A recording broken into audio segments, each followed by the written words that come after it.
Music in the morning. Alright, welcome back. Ty here. Got everything kind of worked out a little bit. Still working on some settings. Got a new webcam. This thing, complete garbage. Now last week we went over like routing and building a vocal chain. So this week we're going to go into a little more detail on my presets and how I start a recording session. Kind of get it going from there. Let's get it cracking. Alright, so we have everything kind of set up here.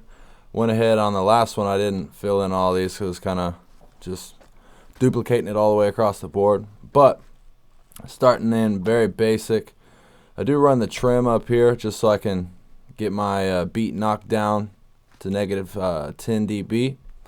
It's a nice little simple way to do it. My main vocal tracks, you know, if it'll load, my auto tune here. And this always fluctuates depending on the song, you know. I use audio keychain a lot. Go in and find my key and my BPM.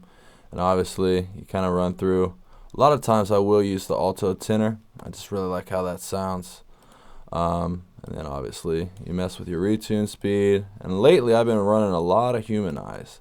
I've been kind of keeping it around 12 on the retune and 50 on the humanize. Now, last two songs actually, the humanize was still about 50, and I actually had the retune speed about 5.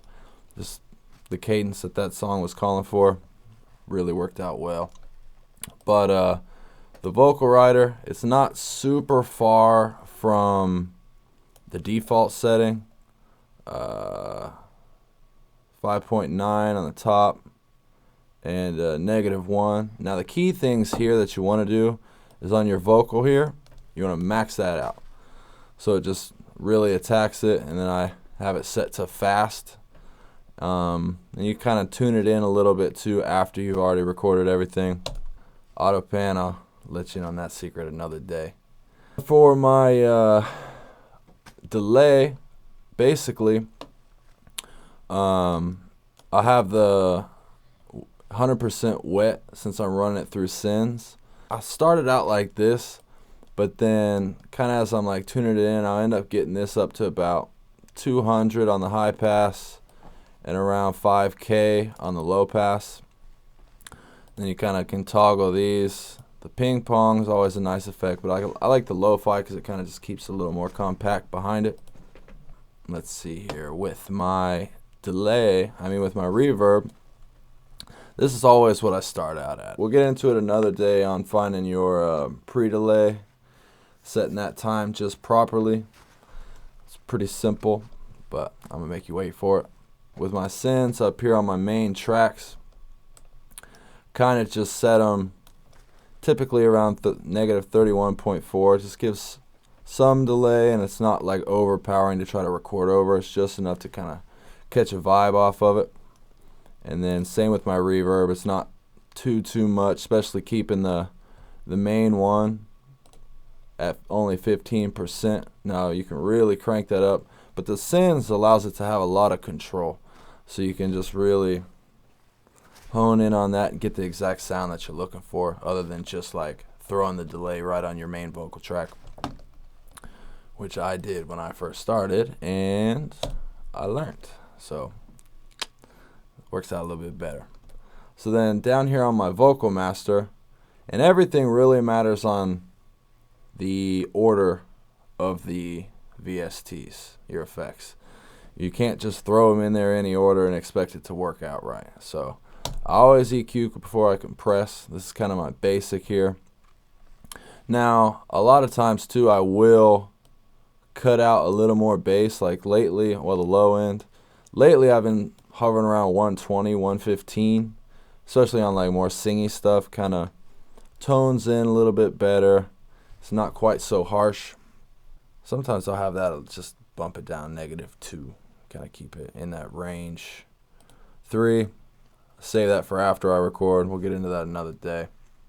Now in here, it's kind of where you get some like bad harmonics and just some funky sounds. So I always get a little cut in the 3100 range, well, the 3000 range, 3100 if I could talk. Drop that down about -4, And then right in here, with the 6,000 range, if you boost it, you're gonna get a little more aggression, a little more just punch to it. Now, if you were to take it and have it, just drop it down, say at most -1, -1.5, it's gonna smooth it out just a little bit. But like I said, this is where I start out at, and then I kind of tweak it as I go, or as I'm catching the feeling of the song. Put down a rough take, and then I'll kind of tune it in a little bit before I continue from there. On the 6, right in the 1100 range, I will do about a 5 dB boost, and that will bump you up in some brightness, kind of a little bit of clarity. Really puts a nice little polish on it. So then dropping down here, run into my de-esser. Basically, this is kind of at the default at a -20.1. Obviously, a couple takes if I feel I need to do it a little more, but most of the time I'll save that for the mixing process. My R compressor here, love this plug-in. I'm always keeping it right around 2.49 on the ratio, and then if it's a more singy, I like a slower release. It kind of just allows that cadence to carry a little bit further. Right here is a more like rappy preset, quicker attack, quicker release, still same ratio, kind of keeps it in that same wheelhouse, but it's just a little more punchy. It don't drag out the notes quite as far. Then running down in here, we got the meta flange, and I like giving just enough to put some movement behind the vocals. Lately, I just made this preset the other day, the dirty. It's got a little more feedback on it. The rate is a little bit more, and you can see in the modulation here, it's zip zip, getting around a little quicker. But there's many different things you can do with this, but that's kind of just my starting point.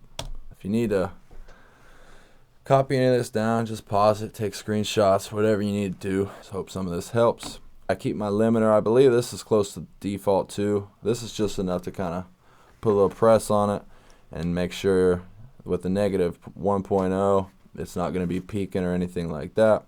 Clipping. And then right here with the L1 limiter, it's close to the default, but keep the threshold about -10.1 and the ceiling at about -1. Just kind of keeps a nice little clamp on it, kind of keeps an even sound. That's really the purpose of the vocal writer too. Just kind of keeps everything a little more level, that because naturally recording, you're going to have loud parts, you're going to have quieter parts, and it just makes it sound a little more fuller, a little more even across the board. But that's my vocal chain, my presets, kind of how I get everything rolling. It's always a nice starting point. Obviously, there's tweaks depending on the song, the beat. It's never one thing makes all, you know. It's kind of got to be patient with it and follow your gut. A lot of times, like, I don't know how to read music, and I've been playing guitar for 20 years.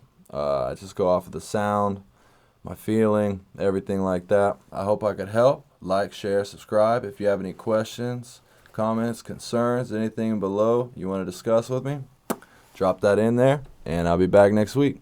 Yeah.